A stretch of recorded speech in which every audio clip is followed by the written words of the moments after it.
Allergy کی ایک شکل ہے جس کے اندر جو برونکائی ہوتی ہیں وہ سوج جاتی ہیں اور ساتھ میں میوکس کی پروڈکشن بڑھ جاتی ہے، جس کی وجہ سے برونکائی کا جو راستہ ہے وہ تنگ ہو جاتا ہے۔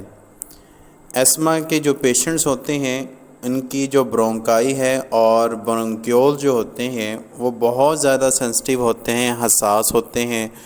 مختلف الرجنز کہتے ہیں وہ مٹیریل جو الرجی کا سبب بنتا ہے اور جس کی وجہ سے برونکائی اور برونکیولز کا جو راستہ ہے وہ تنگ ہو جاتا ہے۔ اب جو الرجنز ہیں اس میں ہمارے پاس ڈسٹ ہے، مٹی ہے، دھواں ہے، پرفیوم ہے اور پودوں کے پولنز ہیں جو پھولوں کے اندر موجود ہوتے ہیں۔ جب کبھی ایسے انسان کو جو اسما کا شکار ہے سامنا کرنا پڑتا ہے ان الرجنز کا، تو جو اس کے سینسٹیو حساس جو ایئر ویز ہوتے ہیں، جو پھیپھڑوں اور سانس کی جو نالیاں ہوتی ہیں وہ جلدی سے اور بہت زیادہ ایکسیسیو رسپانس کرتی ہیں کنسٹرکشنز کے ذریعے۔ کہ جو ان کے جو ہوا کا جو راستہ ہوتا ہے وہ تنگ ہو جاتا ہے، کیونکہ جو برونکائی اور برونکیولز ہیں یہ کنسٹرکٹ کر جاتی ہیں، سکڑ جاتی ہیں۔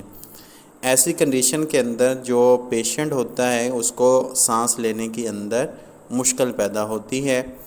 اس کی اسما کی جو علامات ہیں ایک انسان سے دوسرے کے انسان تک مختلف ہوتی ہیں۔ کچھ اہم اس کی جو علامات ہیں، اس میں سانس کا کم آنا، صحیح طریقے سے نہ آنا، اور خاص طور پر رات کے وقت، اور سانس کی جب لیتا ہے انسان اسما کا تو اس میں ساؤنڈ جو ہے وہ پروڈیوس ہوتی ہے جب وہ سانس کو اندر سے باہر کی طرف دھکیلتا ہے۔ اس کے علاوہ کھانسی کا آنا اور چھاتی کے اندر کھچاؤ پیدا ہونا، چیسٹ ٹائٹنس۔ تو کچھ کیمیکلز اس کے لیے دیے جاتے ہیں تاکہ جو برونکائی اور برونکیولز ہیں اس کا علاج ہو سکے، اور ایسی میڈیسن کس فارم کے اندر دی جاتی ہیں؟